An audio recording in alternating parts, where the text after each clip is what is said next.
진짜 저 한 번만 믿고 5천만 원씩만 줘보세요. 무조건 다음 달까지 2배로 불려드린다니깐요. 너가 무슨 재주로 한 달 만에 돈을 2배로 만든다는 거야? 그렇게 좋은 돈벌이가 있으면 너희 부모님한테나 하라고 해. 왜 기분 좋은 명절날 말도 안 되는 돈 얘기를 꺼내서 분위기를 망치고 있어. 어머니, 진짜 저 못 믿으세요? 큰 아주버님이랑 작은 아주버님한테는 벌써 몇 번이나 돈 2배로 불려서 갖다 드렸고 오늘도 5천만 원씩 저한테 주시기로 이미 약속하셨어요. 어머니 아버님도 제가 부자로 만들어 드릴 수 있다니깐요. 노후자금 필요하셨던 거 아니세요? 뭐라고? 이게 어디서 감히 우리 자식 돈에 손을 대고 난리야.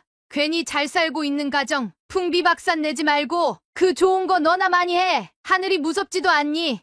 아니 당신은 왜 며느리 말을 끝까지 들어보지도 않고 야단부터 치는 거야? 며느리가 설마 우리들을 속이기라도 하겠어? 여보, 지금 그걸 말이라고 해. 세상에 공짜는 없는 법이야. 한 달 만에 돈을 2배로 불려준다는데 그걸 나보고 믿고 있으란 말이야? 같이 부자가 되자는 좋은 마음에서 하는 행동인데 왜 며느리를 무한하게 만드냐 이 말이야. 그냥 우리도 속는 셈 치고 한번 맡겨볼 수도 있는 거잖아. 아무리 그래도 우리가 부모인데 막내 아들이랑 며느리가 우리 돈에 욕심이 나서 이러는 거겠어? 아이고, 내가 못 살아 못 살아. 안녕하세요.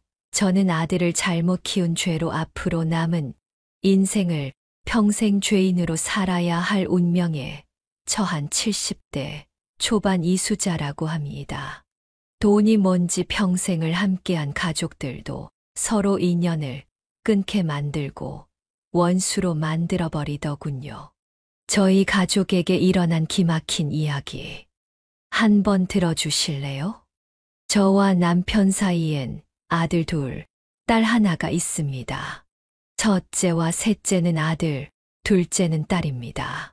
첫째와 둘째는 자라면서 저를 별로 고생시키지도 않았고 크게 제 속을 썩였던 적도 없습니다.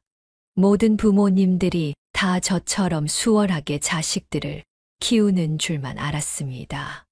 늦둥이 막내 아들을 낳기 전까지는요.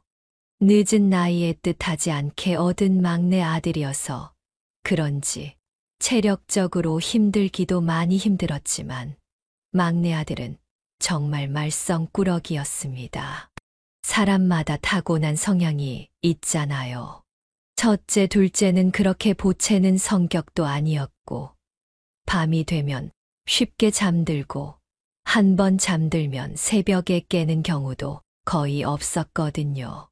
그런데 막내 아들은 갓난아기일 때부터 밤이 돼도 자라는 잠은 안 자고 눈이 더 말똥말똥해지더라고요.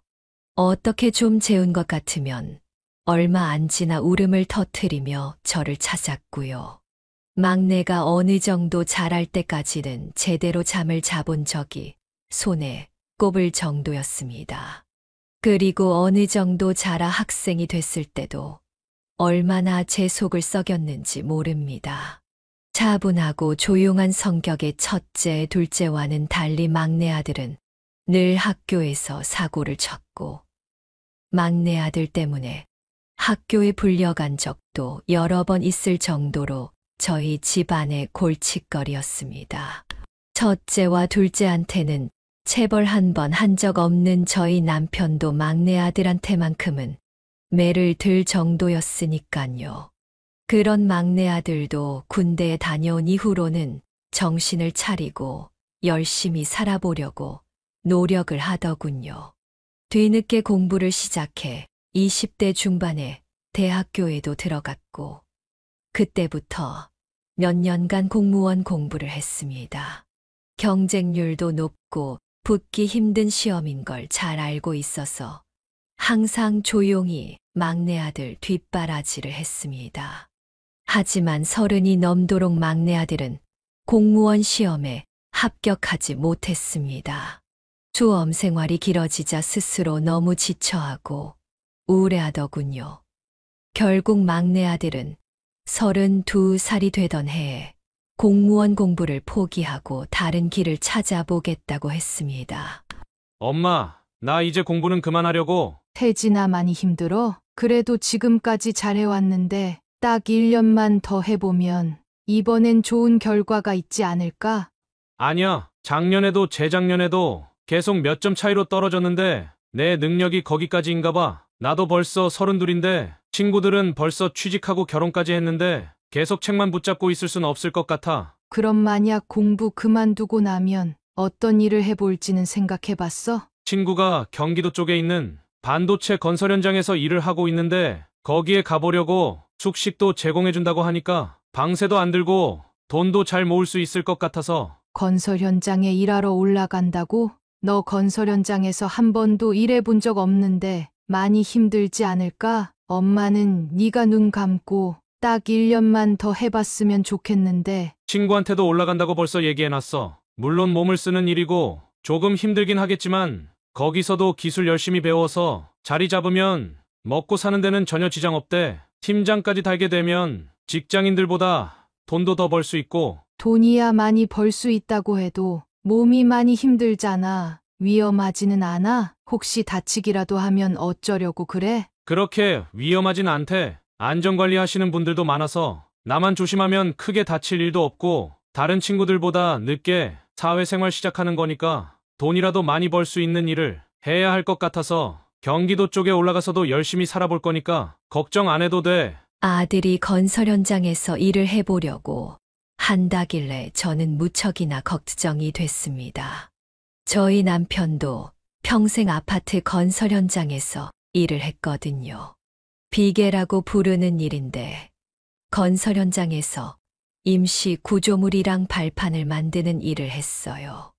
남편 벌이가 나쁘진 않아서 금전적으로 힘든 적은 없었지만 남편도 나이가 드니 손목, 발목, 허리 안 아픈 곳이 없더라고요. 그래서 저는 막내 아들이 돈은 좀 적게 벌더라도 몸에 무리가 가지 않는 사무직 일을 하길 바랬지만 저와는 다르게 저희 남편은 아들이 드디어 정신을 차렸다고 좋아하더라고요. 요즘 젊은 청년들이 맨날 일자리가 없다, 취업이 안 된다 하는데 건설 현장에서는 사람을 못 구해서 난리란 말이야. 젊은 사람들이 다들 눈만 높아서 대기업이니 공무원이니 좋은 직장만 가지려고 하니까 취업이 안 되지. 공장이나 건설 현장에는 얼마든지 일할 자리가 많은데 말이야. 일자리야 많겠지. 근데 당신도 나이 드니까 여기저기 안 아픈 곳이 없잖아. 나는 혹시 태진이가 다치기라도 할까봐 걱정되니까 그렇지. 사무직에서 일하는 내 친구들도 허리 디스크니 손목 염증이니 다들 안 좋은 곳이 한두 개씩은 있던데, 그리고 사무직 일하면서 정신적인 스트레스 받을 바에야 그냥 몸 쓰는 일도 나쁘지 않다고. 그럼 당신이 태진이 데리고 다니면서 같이 일하면 되는 거 아니야? 굳이 경기도 쪽까지 올라가게 만들어야 해? 태진이 보고 내 밑에서 일하라고 내가 10년 전부터 입이 닳도록 얘기했는데 본인이 싫다는데 어떡해. 다 큰 애를 내가 강제로 끌고 갈 수도 없고 말이야. 아무튼 태진이 녀석 생각 잘했어. 편견만 조금 버리고 건설 현장에서 일하면 일반 사무직보다 좋은 점들도 많다니까. 우리나라가 70년대, 80년대에 다 어떻게 성장했어? 공장이랑 건설 쪽에서 일했던 사람들이 있으니까 우리나라가 이만큼 성장한 거 아니겠어? 요즘 젊은 사람들도 취업 안 된다고 말만 하지 말고 생각을 좀 바꿔야 한다고. 나도 머리로는 다 아는데 그래도 내 자식이니까 걱정되니까 그렇지. 다행히 제 우려와는 달리 막내 아들 태진이는 그곳에서 잘 적응하며 열심히 살고 있는 것 같았습니다. 다른 친구들보다 사회에 늦게 발을 내딛었다는 불안감 때문인지 더 악착같이 사는 것 같았어요. 일이 힘들어서 금방 내려오진 않을까 하고 처음엔 반신반의했던 것도 사실이지만 제 생각과는 달리 일을 시작한 지도 어느새 5년이 넘었고 이제는 직원들도 여러 명 데리고 다니는 팀장이 되었습니다. 일이 힘들긴 해도 매달 들어오는 월급을 기다리며 그렇게 살고 있다 하더라고요. 3남매 중 가장 걱정이 되었던 태진이도 나름대로 자리를 잡고 열심히 사는 것을 보니 앞으로 제 인생에 크게 걱정할 일은 없겠다 싶었어요. 그리고 그 동네에서 여자도 만나서 결혼까지 앞두고 있었거든요. 어느 날 막내 태진이가 결혼을 전제로 만나고 있는 여자친구가 있다며 저희한테 소개를 시켜주고 싶다고 했습니다. 태진이 여자친구와 인사를 건네고 이런저런 대화를 하던 중 제가 한 가지를 물어봤습니다. 소영 씨는 태진이와 결혼을 결심하게 된 계기가 있을까요? 태진이의 어떤 점을 좋게 봤는지 부모로서 궁금해서요. 태진 씨가 열심히 사는 모습을 보고 제가 평생 밥 굶는 일은 없겠다 싶었어요. 다른 직장인들보다 돈도 많이 버는 편이잖요. 그리고 현장직은 정년이 없으니까 나이 들어서도 계속 일을 할 수 있잖아요. 보통 아들의 어떤 점이 마음에 들었냐고 물어보면 빈말이더라도 성격이 좋다던가 자신을 사랑해준다던가 그런 말을 먼저 하지 않나요? 아들의 어떤 점이 좋냐고 물어봤는데 돈을 잘 벌어서 좋다길래 속으로 깜짝 놀랐습니다. 이걸 솔직하다고 해야 할지 시부모들 저희 앞에서 무례하다 해야 할지 헷갈리기까지 하더라고요. 그런 거 말고 성격이라든지 태도라든지 그런 점들은 없었어요? 태진 씨가 성격이 시원시원해서요. 돈 가지고 쪼잔하게 구는 게 없어요. 예전 남자친구들보다 저한테 돈도 잘 쓰거든요. 제가 가지고 싶은 게 있다고 하면 본인한텐 안 쓰더라도 저한테는 선물도 잘 사줘서 그런 점들이 좋은 것 같아요. 며느리의 말이 끝나자마자 저는 아들 태진이의 얼굴을 쳐다봤습니다. 며느리의 발언들이 너무 황당해서 이게 어떻게 된 거냐고 신호를 보낸 거였죠. 저와 눈이 마주친 아들은 식은땀을 뻘뻘 흘리며 어쩔 줄 몰라 하더군요. 하하, 제가 소영 씨를 많이 좋아해서 가끔씩 선물도 사주곤 하는데 제가 돈을 잘 쓴다는 그 이유 하나 때문에 절 좋아하는 건 아마 아니고요. 그쵸, 소영 씨? 네, 일단 태진 씨가 성격이 고분고분해서 제 말도 잘 듣고 별로 저를 화나게 만드는 일이 없어요. 제가 하자고 하는 대로 말을 잘 듣거든요. 고분고분 자기 말을 잘 듣는다니. 아니, 무슨 애완동물을 키우고 있는 건가요? 자기 남편이 될 사람이 고분고분 자기 말을 잘 들어서 마음에 든다니. 이게 시부모 될 사람 앞에서 할 소리입니까? 저희 남편은 얼굴이 시뻘개진 채로 이를 꽉 물고 아들과 며느리를 가만히 쳐다보고 있었습니다. 평소 같았으면 진작에 한마디 했을 사람인데 자리가 자리인 만큼 최대한 참고 있는 게 눈에 보이더라고요. 그럼 소영 씨는 지금 하고 있는 일이 있어요? 네, 아버님 얼마 전에 옷가게 차렸어요. 아직 손님들은 많이 없지만 태진 씨가 차려준 가게인 만큼 이번에는 저도 열심히 해보려고요. 어머니, 아버님 한번 오시면 제가 잘 어울리는 옷으로 선물 하나씩 해드릴게요.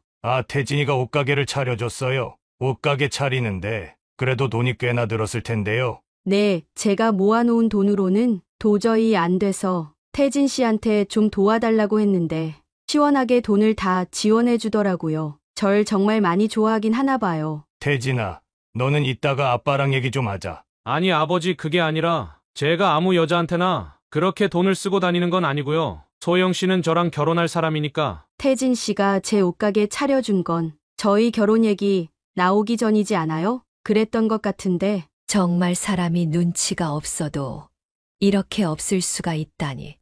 참 세상 오래 살고 보릴입니다. 그렇다고 막내 며느리가 사람이 악한 건 아니거든요.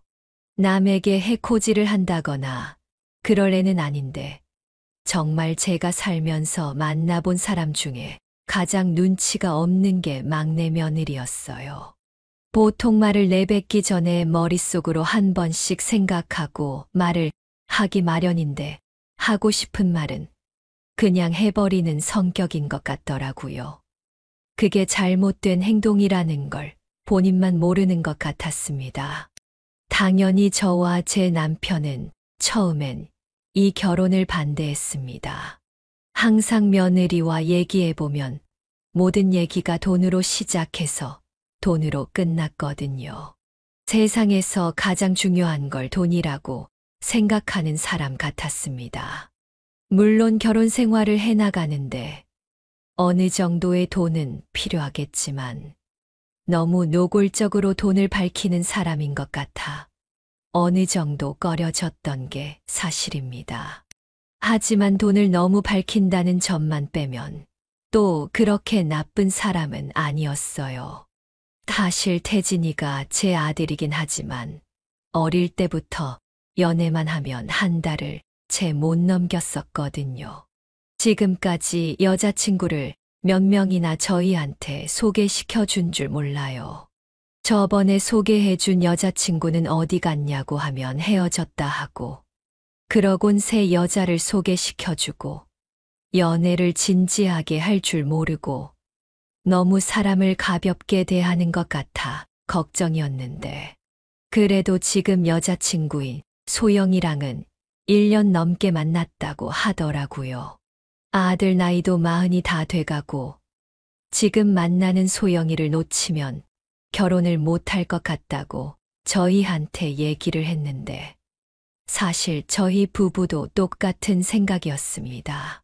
어릴 때부터 정말 사고뭉치였던 저희 막내 아들 장가만 보내면 저희 부부가 더 이상 자식 걱정할 일은 없겠다 싶었고, 태어나서 처음으로 여자친구와 1년 넘게 연애를 하고 있는 아들을 보니 결혼하고 이혼할 일은 없겠다 싶었죠. 우여곡절 끝에 막내 아들은 여자친구인 소영이와 결혼을 했고, 자식 3명을 모두 결혼시킨 저희는 큰 걱정 없이 편안한 노후 생활을 보내고 있었습니다. 그러던 어느 날이었습니다. 모처럼 가족끼리 모여 저녁 식사를 하고 있었죠. 우리 자식들끼리 하는 개모임이 있었거든요. 이렇게 가족 행사 때 쓰려고 3남매가 개모임을 했었는데, 그 갯돈으로 저희와 함께 저녁 식사를 하는 자리였습니다. 오랜만에 만난 아들, 딸들과 반갑게 인사도 나누고 사위, 며느리들과도 반갑게 인사를 나눴습니다. 오랜만에 만나니 정말 할 얘기들이 많더라고요. 웃음소리도 끊이지 않았고, 무엇보다 손주들 얼굴도 보니 너무 즐거웠습니다. 그렇게 가족끼리 즐겁게 식사 자리를 가지고 있는데 뭔가 한 가지 제 눈에 띄는 게 있었습니다. 막내 며느리가 어디서 돈이 났는지 목걸이며 반지며 정말 휘황찬란하게 꾸미고 왔더라고요. 새로 산 핸드백 자랑도 하고 싶은 건지 밥 먹는 식사 테이블 위에 올려놨더라고요. 막내 며느리가 운영한다던 옷가게가 대박이 났나 싶었는데 한 가지 이상한 점이 있었습니다. 만약 옷가게가 대박이 났더라면 진작 동네방네 다 떠들고 다녔을 막내 며느리거든요. 뭔가 조금이라도 자랑하고 싶은 일이 생기면 그 입을 주체를 못하는 막내 며느리인데, 지금까지 조용한 걸 보면 옷가게가 대박이 났다거나 그런 건 또 아닌 것 같았습니다. 모처럼 모인 식사 자리가 다 끝나갈 무렵 막내 아들이 잠시 밖에 나갔다 오더니 양손 가득 선물을 들고 왔습니다. 그런데 저희 부부한테 줄 선물치고는 개수가 너무 많았어요. 알고 보니 오늘 참석한 아들과 딸, 그리고 사위와 며느리들한테도 하나씩 다 선물을 하더라고요. 저는 별로 관심이 없어서 어떤 게 명품이고 비싼 건지 잘 알지 못하지만 선물을 받고 깜짝 놀라는 표정들을 보니 한두 푼 하는 건 아닌 것 같아 보였습니다. 그러면서 며느리가 갑자기 오늘 밥값은 자기가 계산할 테니 갯돈은 아껴뒀다. 다음에 여행 갈 때나 쓰자고 하더라고요. 이게 도대체 어떻게 된 일인지 너무 궁금해서 식당을 나오며 막내 아들한테 조용히 물어봤습니다.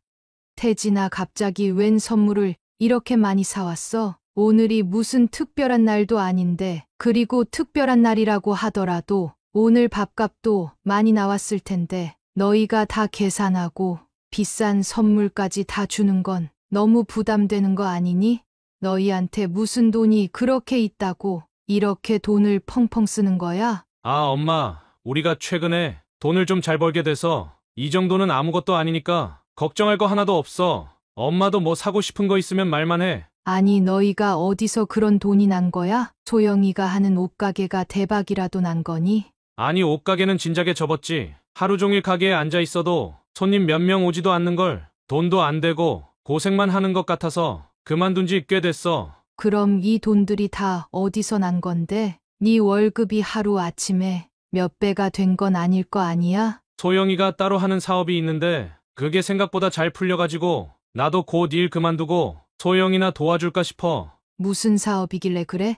소영이가 따로 사업한다고 엄마한테 얘기했던 적도 없잖아. 그리고 너희가 돈을 얼마나 버는지는 모르겠는데 돈이라는 건 쓰려고 마음먹으면 한도 끝도 없어. 돈이 조금 잘 벌리더라도 은행에 잘 저축해놔야지. 이렇게 헤프게 쓰고 다니면 어떡하려고 그래? 우리가 알아서 잘할게, 걱정하지 마. 이 정도는 아무것도 아니라니까. 오늘 우리가 쓴 돈의 몇 배씩 하루에 벌고 있으니까 걱정 붙들어 매. 며느리가 한다는 사업이 도대체 뭔지 너무 의심스러웠습니다. 로또에 걸린 것도 아니고 한순간에 벼락부자가 될 수 있는 사업이 이 세상에 있긴 있나요? 제가 70인생을 살면서 그런 경우는 본 적도 들어본 적도 없습니다.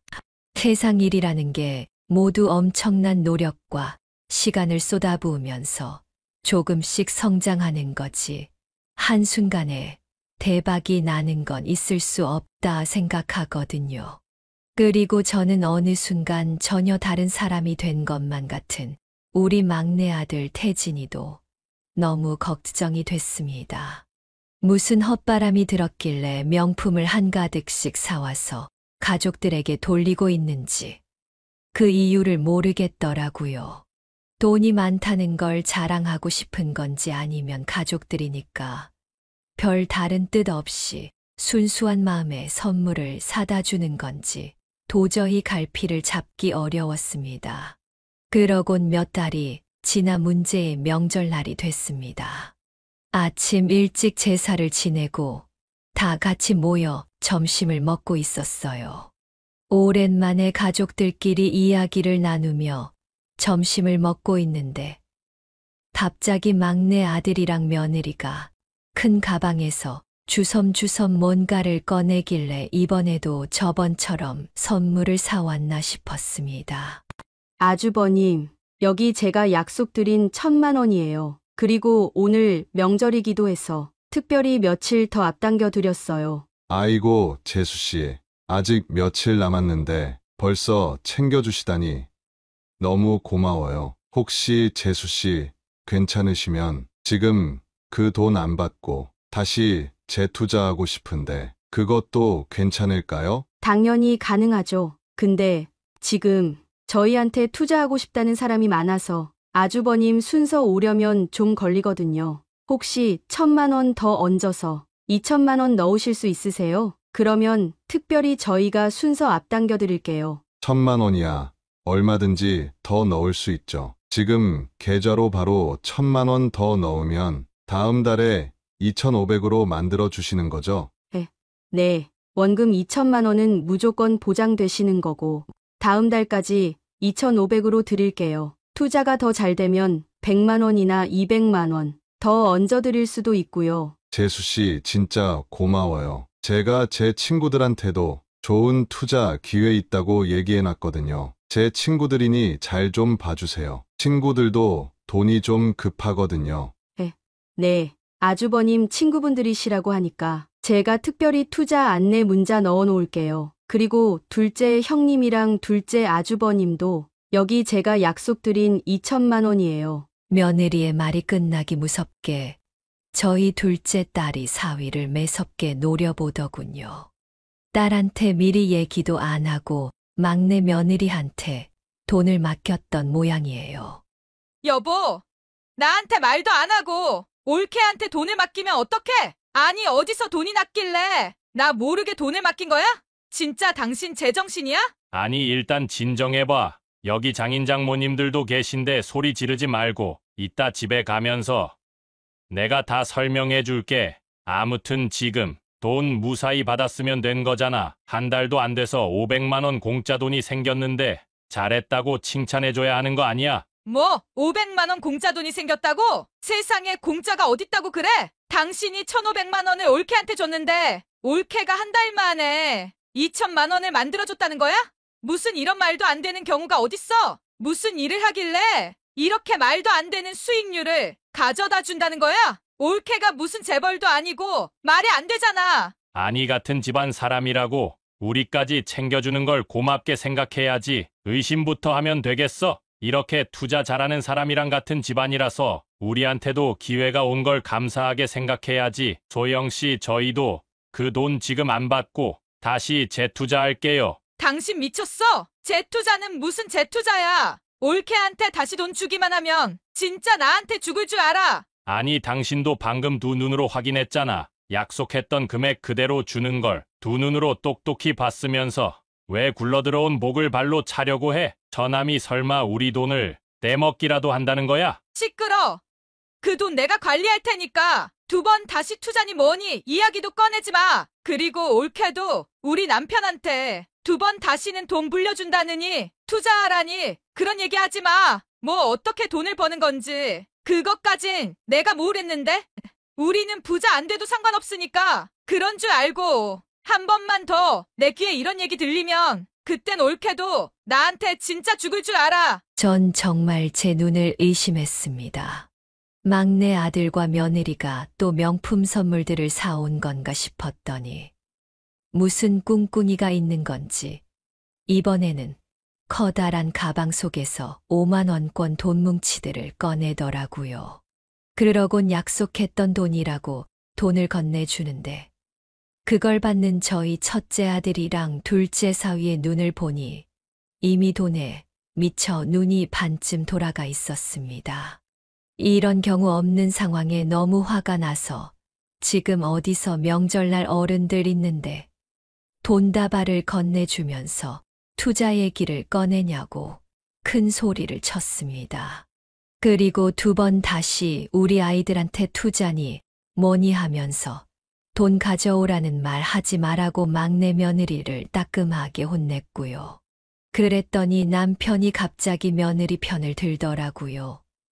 같은 집안 사람들도 다 같이 잘 되라고 좋은 마음에 도와주는 건데 당신이 그렇게 야단을 쳐서야 되겠냐는 남편의 말에 너무 어이가 없어서 숨이 턱하고 막혔습니다.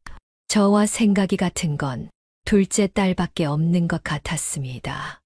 일단 제가 집이 떠나가라 큰 소리를 질러놨더니 더 이상 며느리가 그 자리에서 돈 얘기는 꺼내지 않더라고요. 어떤 날보다 즐거워야 할 명절날이 절간처럼 조용해졌습니다. 돈 얘기 말곤 할 얘기들이 없는지 쥐 죽은 듯 조용하더라고요.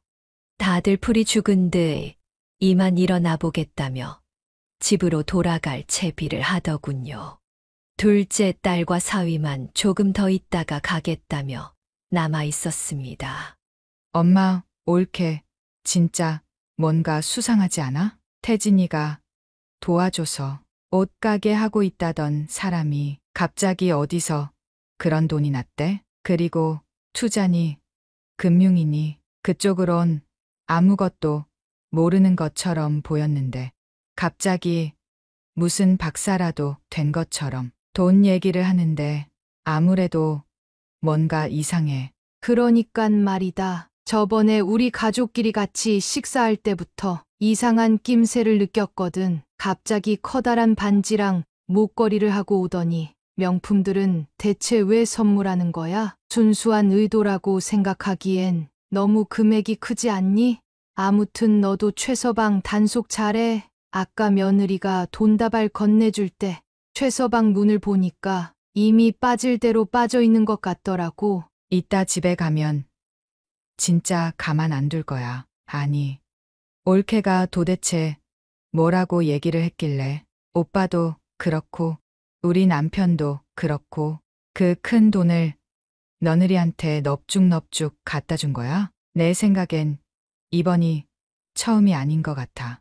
아마 내 생각엔 우리까지 꼬셔보려고 일부러 우리 앞에서 돈다발 건네준 것 같단 말이야. 그리고 요즘 세상에 그 큰 돈을 현금으로 주는 경우가 어딨어? 계좌로 보내면 되는 걸. 여기까지 저 많은 현금 들고 오는 것도 일이겠다. 맞지? 내 생각에도 올케가 우리한테 명품 선물해주고 일부러 현금 뽑아서 돈다발 주는 것도 어떻게든 우리 마음을 사보려고 하는 짓인 것 같아. 우리도 올케한테 투자하고 싶다는 생각이 들게 만들려고 말이야. 아무튼 엄마도 아빠 단속 잘해. 나도 우리 남편 단속 잘할 테니까 말이야. 알겠어. 내 눈에 흙이 들어가기 전까진 우리 집 돈은 절대 못 건드리지. 그리고 며느리한테도 이따 다시 전화해서 2번 다시 투자니 돈이니 얘기도 못 꺼내게 만들어야겠어. 막내 태진이한테도 며느리가 한 번이라도 더 그런 얘기 꺼내면 네 호적 파버린다고 이번에 확실히 단돌이 해놓을게. 그나마 말이 통하는 딸이 있어 천만다행이었습니다. 막내 며느리가 저와 제 딸한테는 투자 얘기를 안 꺼낸 이유가 있었던 거죠. 여자들끼리 느낄 수 있는 촉이라는 게 있거든요. 여자가 남자한테 여우짓을 해도 남자들은 눈치 못 채지만 같은 여자가 보면 한눈에 보이듯이 말이에요. 그리고 여자가 여자를 봤을 때 같은 여자로서 느끼는 뭔가 표현할 수 없는 묘하고 쎄한 느낌이 들 때가 있어요. 그리고 보통 그런 불길한 느낌은 빗나가는 법이 잘 없다는 게 제 생각이고요. 여자의 촉은 정말 무시 못하거든요. 몇 번이나 다시 생각해봐도 너무 수상했습니다. 그렇게 떳떳하면 뭘 어떻게 해서 돈을 벌고 있는지 설명이나 해보던가. 구체적인 설명도 없이 무작정 돈을 주면 불려주겠다니요. 그렇게 좋은 거면 자기들 집부터 팔아서 그 돈부터 넣어야 되는 거 아니겠어요?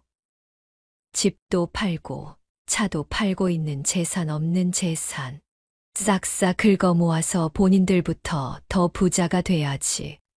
왜 다른 사람들한테 투자를 권유하는지 도무지 이해가 안 되더군요.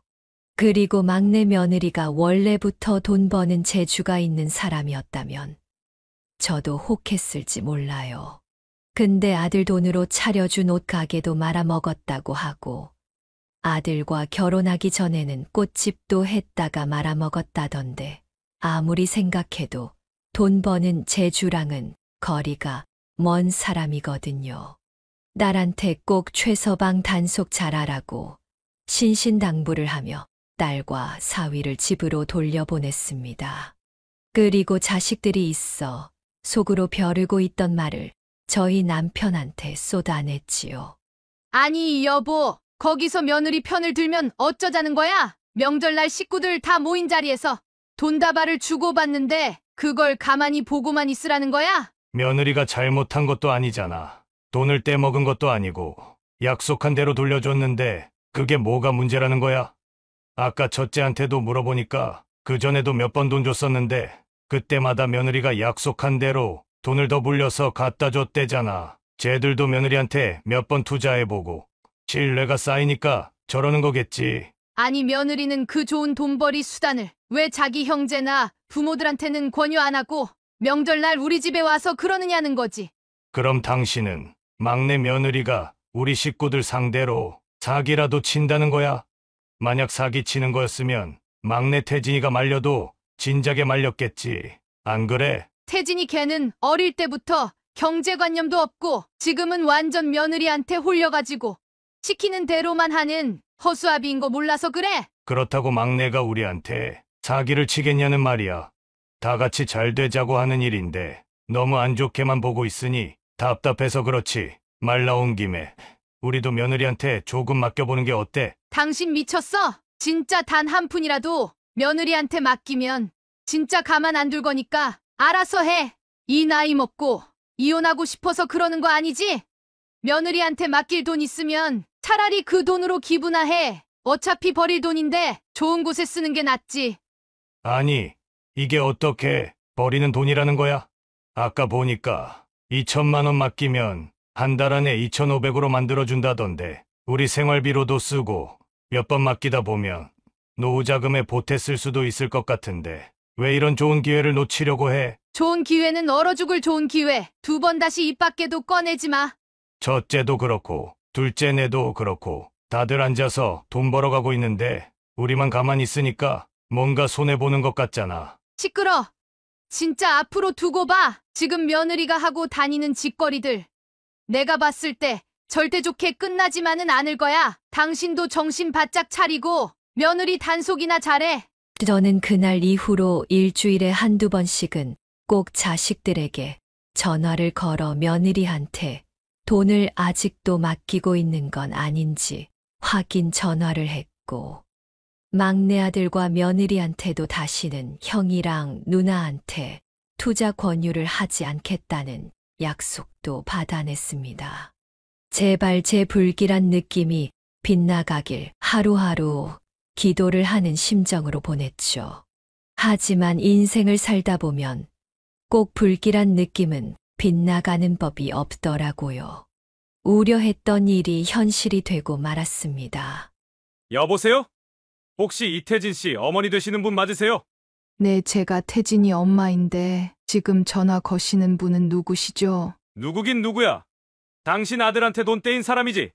당신 아들 지금 어디 갔어? 빨리 사실대로 얘기 못해? 당신 아들 어디 갔냐고? 네, 제 아들이 돈을 떼먹었다고요? 무슨 돈을 얼마나 떼먹었길래 저한테까지 전화를 하시는 거죠? 무슨 돈을 얼마나 떼먹었냐고? 평생 뼈 빠지게 모은 내 전 재산. 당신 집에 찾아가서 불 지르기 전에 빨리 당신 아들 어디 있는지 얘기해. 진짜 지금 무슨 짓을 저지를지 나도 모르겠으니까 빨리 말하라고. 아니, 일단 제가 아들을 잘못 키워 이런 일이 생긴 것 같아 부모된 입장에서 대신 사과드리겠습니다. 아들한테 무슨 일인지 한번 확인하고 전화 드릴 테니 잠시만 기다려주세요. 다시 한번 죄송합니다. 영문도 모른 채 아들에게 돈을 떼었다는 사람에게 협박을 받은 저는 너무 놀라 그 자리에 주저앉고 말았습니다.